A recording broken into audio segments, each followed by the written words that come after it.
تم نے بتایا نہیں کہ تم افسر نہیں ہو؟ عبیر نے پوچھا تھا۔ ان کا بتایا نہیں جاتا، ان سے سنا جاتا ہے۔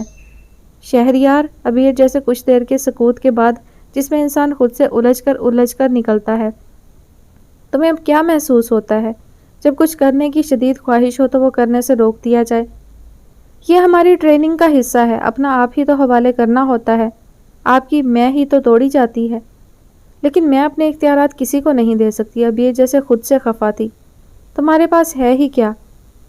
یہ تو صوفیہ کا مسلک ہوا، عثمان نے مداخلت کی۔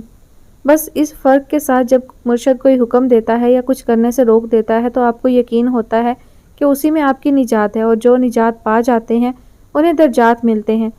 مگر جب حکم وہاں سے آتا ہے جو آپ کا افسر تو ہے مگر مرشد نہیں، تو اس کے کردار کے بہت سے پہلو آپ کے سامنے کھلتے ہیں، اس کے قول اور فعل کا تضاد سامنے آتا ہے۔ دیکھو ذرا، یہ آدمی کیا ہے اور مجھ سے کیا توقع کرتا ہے۔ لیکن جب آپ مرشد کے سامنے اپنی انا سرنڈر کرتے ہیں تو اس پر آپ انگلی نہیں اٹھا سکتے، کیونکہ اس کے کردار میں دوگلا پن نہیں ہے۔ کتنی توجہ سے لوگ اس کو سن رہے تھے سوائے رضا کے۔ سن تو شاید وہ بھی رہا تھا، لیکن اس کی نظریں گڈی بازوں کی طرح اپنے اڑتے ہوئے غبارے پر جمی تھی۔ وہ چپ ہو گیا، لوگ بھی چپ ہو گئے تھے، اور اس طویل خاموشی کو ہمیشہ کی طرح عبیر نے توڑا۔ شہریار، زندگی مشکل ہے کیا؟ لو، زندگی نہ ہوئی کوسچن پیپر ہو گیا۔ آزادی اور خود مختاری کا وہ طالب علمانہ زمانہ تو ہنستے کھیلتے گزر گیا بی بی، اب تو کچھ کرنا ہے اور کر کے دکھانا ہے۔ یہ عمر تو ایک خواب تھی، جیسے خواب میں آپ ہواؤں میں اڑتے ہیں، پانی پر چلتے ہیں، دنیا کی ہر زبان میں کمیونیکیٹ کر سکتے ہیں، اجنبی چہروں کو پہچانتے ہیں اور وہ آپ کو پہچانتے ہیں۔ پھر آپ بیدار ہو جاتے ہیں اور زمین پر پٹک دیے جاتے ہیں۔ پھر آپ کا یہ وجود اپنی محدود طاقت کے ساتھ مشکلات سے ٹکراتا پھرتا ہے۔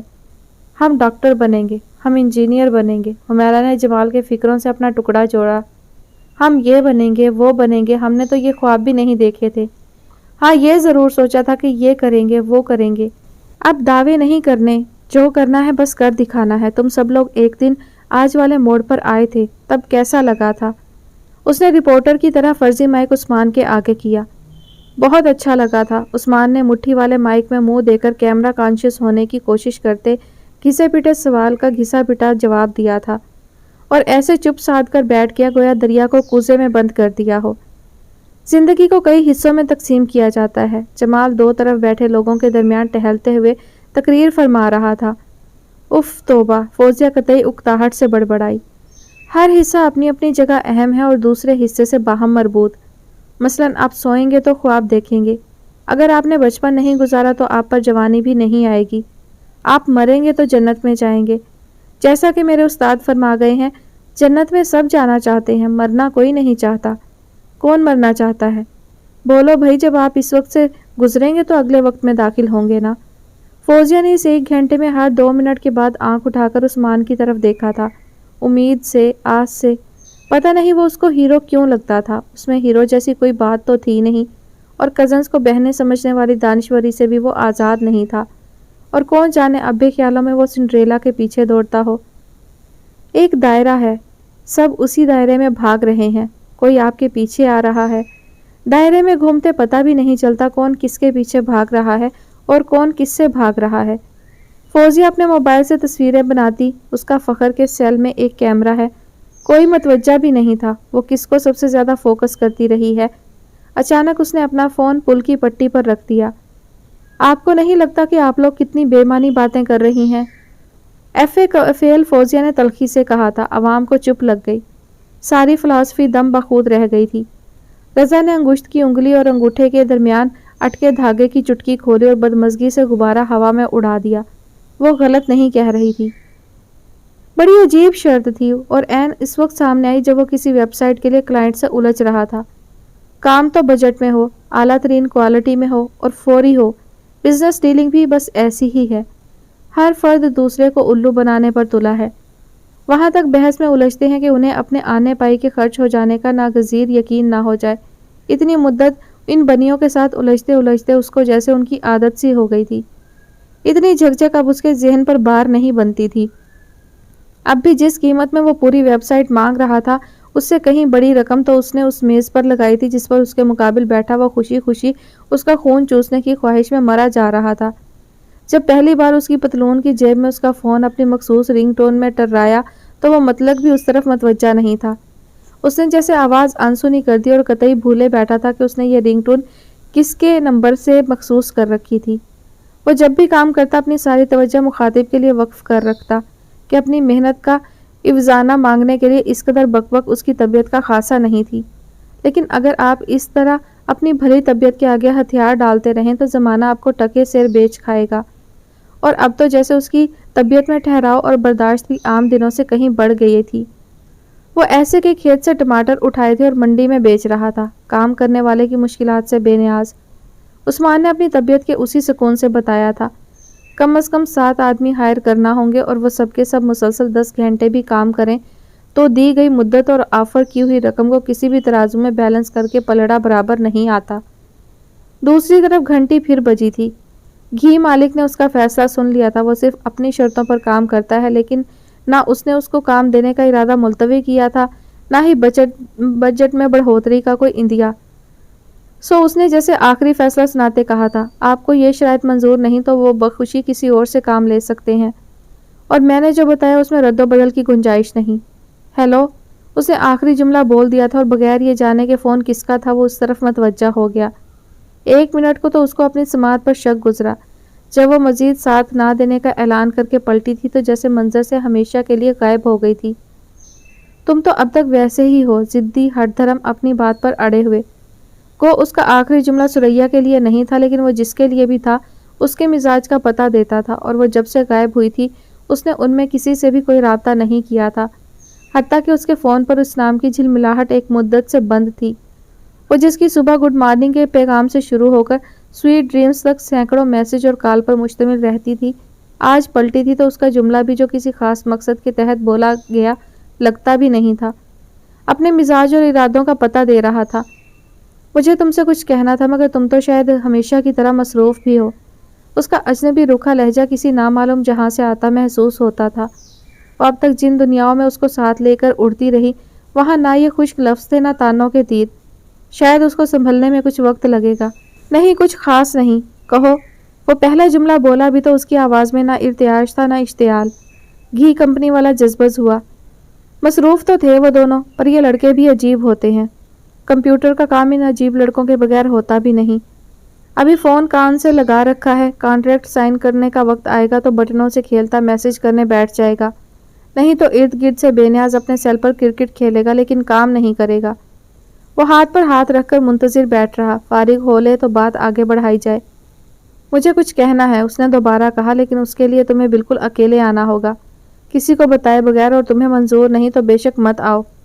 لہجہ تھا یا زہر جو اس کے احساس پر بوند بوند ٹپکتا رہا۔ اس انداز میں وہ کبھی نہیں بولی تھی، کم از کم اس سے تو نہیں۔ جدا ہونے کا فیصلہ وہ خود کر گئی تھی اور فیصلے کے نتیجے میں اذیت بھی وہ سہار نہیں سکی، پھر پلٹ آئی تھی۔ اس کے اعصاب سے کھیلنا اس کا پسندیدہ مشغلہ رہا تھا۔ اس کی آواز میں شکست تھی یا تحکم، یا شکست بھرا تحکم، ورنہ حکم دیتے کسی کی آواز یوں لرزتی تو نہیں۔ عثمان کو خود پر حیرت ہوئی، اس انداز تخاطب سے اس کی انا مجروح نہیں ہوئی تھی۔ وہ جانتا تھا ایک مدت سے وہ 2 پارٹوں کے بیچ پستی چلی آ رہی ہے۔ اس کے باوجود سر اٹھا کر جیتا آ رہا تھا وہ، اس کو اپنے مسئلوں کا حل خود ہی تلاش کرنا تھا۔ وہ تجویز دے سکتا تھا، حکم دینے کا عادی نہیں تھا، اور جھکے سر کے ساتھ جی بھی نہیں کہہ سکتا تھا۔ کب آنا ہے اور کہاں آنا ہے؟ گھی والا سر اٹھائے ابھی تک منتظر تھا۔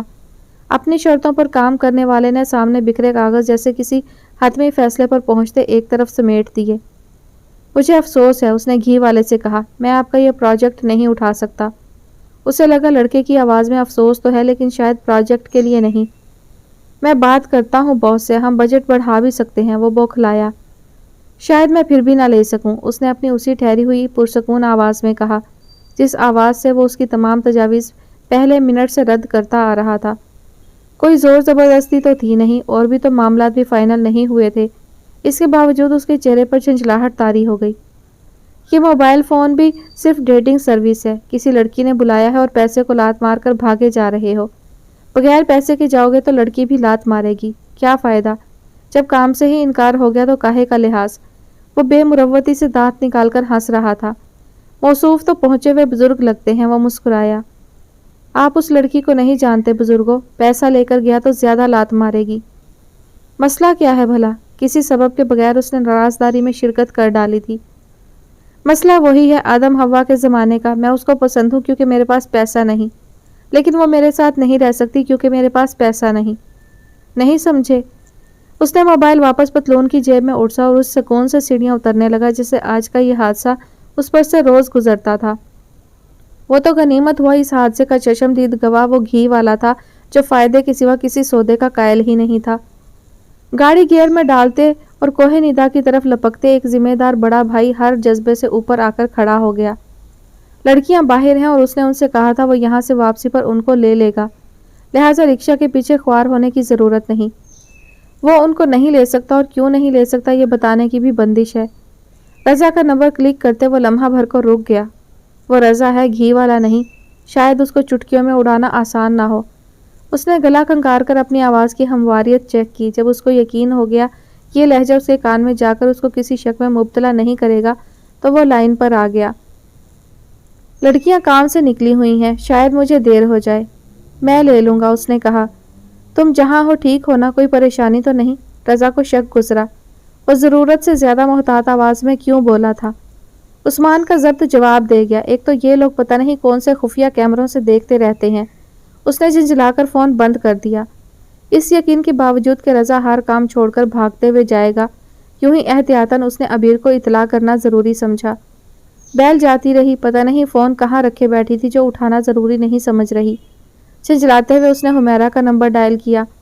اپنی دوست سے کہو فون اپنے آفس کی 5ویں منزل سے نیچے پھینک دے۔ اچھی بات ہے، حمیرہ نے نہایت سعادت مندی سے کہا۔ اور یہ کہ مجھے کام آ پڑا ہے، فارغ ہو جاؤ تو رضا کو کال کر لینا، وہ تمہیں لینے آئے گا۔ نہ آ سکا تو رکشہ کرنا۔ بہت بہتر، اس نے کنکھیوں سے عبیر کی طرف دیکھا۔ فون اس کے قدموں میں سائلنٹ موڈ میں پڑا تھا اور عثمان کی آواز میں جھنجھلائی ہوئی شکست کی گونج سنائی دیتی تھی۔ وہ تو اس کے پیچھے پیچھے مارچ کرنے کی عادی تھی۔ سپہ سالار نے ہی ہتھیار ڈال دیے تو وہ کیسے لڑیں گی؟ کار سیدھے رخ جا رہی تھی لیکن اس کا ذہن ہر سمت بھٹک رہا تھا۔ سریا نے اسے بلایا تھا اور اس کے عزائم کچھ بھلے نہیں لگ رہے تھے۔ بہنوں کو پک کرنا تھا اور ایک اہم کانٹریکٹ اس کے ہاتھ سے نکل گیا، یا اس نے خود نکال دیا تھا۔ وہ بے سمت چلا جا رہا تھا۔ وہ بڑا خاص دن تھا، ان سب کی محبوب آپائی کی سالگرہ، اور دونوں گھروں میں یہ واحد سالگرہ تھی جس کا برسہ برسے اہتمام کیا جاتا تھا، اور پتہ نہیں کس نے یہ سلسلہ شروع کیا تھا اور کب سے جاری تھا۔ پچھلے چند سالوں میں اس میں سریا بھی شامل ہوئی، اور اس سال ایک نیا دوست جو رضا کو سیکریٹریٹ میں ملا تھا اتفاق سے آ گیا تھا۔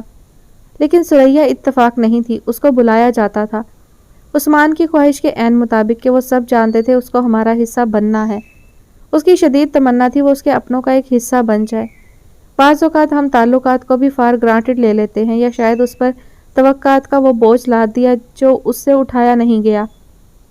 وہ سہار نہیں سکی اور پلٹ کر دیکھے بغیر نکل گئی۔ عثمان کو لگا وہ کبھی واپس نہیں آئے گی اور شاید کبھی نہیں بلائے گی۔ وہ ایسی ہی انا پرست تھی، اور اب جب اس نے آواز دی تو اس کی سیلف ریسپیکٹ تو مجروح کی ہی تھی، اپنی انا بھی تہ تہ کر ڈالی۔ محرابوں اور ستونوں کے حال کے مرکز میں تیز تیز قدم اٹھاتے اس نے ایک نظر میز کے گرد ڈالی۔ خاندانوں کے گروپ، کاروباری لنچ، ڈیٹ پر آئے کپل، کچھ خوشباش چہرے، کچھ منافقانہ مسکراہٹیں۔ منافقت اس سے عمر بھر نہیں ہو سکی، شاید اسی لیے وہ ٹھوکر کھاتا تھا۔ حال میں دوپہر کی وجہ سے وہ رونق نہیں تھی جو شام پڑے زندگی جوبن پر آنے سے ہو جاتی ہے۔ شاید اسی لیے اس کو وہ پہلی ہی نظر میں دکھائی پڑ گئی، یا شاید یوں بھی دکھائی دے جاتی۔ اس نے مسکرانا چاہا لیکن پھر منافقت نے اس کا ساتھ دینے سے انکار کیا۔ جب دل مسکرانے پر آمادہ نہ ہو تو ہونٹوں کو زحمت دینے کی کیا ضرورت ہے؟ وہ ایک کونے میں اپنی میز پر تنہا تھی، اس کے سامنے رکھے گلاس میں خوش رنگ مشروب تھا، ننھی سی چھتری کے سایہ تلے۔ شاید خوش ذائقہ بھی ہوتا اگر کسی نے اس کو چکھا ہوتا۔ میز کے سامنے وہ کچھ دیر کو رکا، بیٹھنے سے پہلے اس نے اس کے چہرے کو پڑھا۔ وہ بہت دیر روتی رہی تھی اور منتظر تھی اسے کچھ کہنا تھا، اور اس کی آنکھ سے ایک آنسو نہیں ٹپکا کہ بہادر لڑکے روتے نہیں، اور اس کو وہ سننا تھا جو کہنے کے لیے بلایا گیا تھا۔ اس کی پلکیں بھیگ کر جڑی ہوئی تھی، گالوں پر سرخ دھبوں کے نشان اور چہرے پر پھیلی ایک جتا دینے والی اجنبیت۔ لمحہ بھر کو اس کو چوٹ لگی، کیا ان سب کا ذمہ دار وہ خود ہے؟ اس نے نہ تو وعدے کیے تھے، نہ وعدوں سے فرار اختیار کیا۔ پھر یہ دیکھنے کے لیے وہ یہاں کیوں تھا جو اس سے دیکھا نہیں جاتا؟ اس نے کرسی گھسیٹ کر بیٹھتے اور موبائل نکال کر میز پر رکھتے اس سے نظریں کترا لیں۔ معلوم نہیں وہ کس حیثیت سے بلایا گیا تھا، اسے سزا سنانی تھی یا انعام سے نوازنا تھا؟ وہ شہنشاہ کے دربار میں تو پیش نہیں ہوا تھا، پھر بازیابی کا منتظر کیوں تھا؟ وہ آمنے سامنے تھے مگر خاموش، دوسری طرف کی پہل کے منتظر۔ انہوں نے ایک دوسرے سے سلام دعا بھی نہیں کی۔ وہ ان رسموں سے ماورا ہو چکے تھے یا اتنے فاصلوں پر تھے کہ سب غیر ضروری ہو گیا تھا۔ بہت دیر سے جھکایا ہوا سر اسی نے اٹھایا جس نے بلایا تھا، مسکرانے کی ہمت بھی اس نے کی۔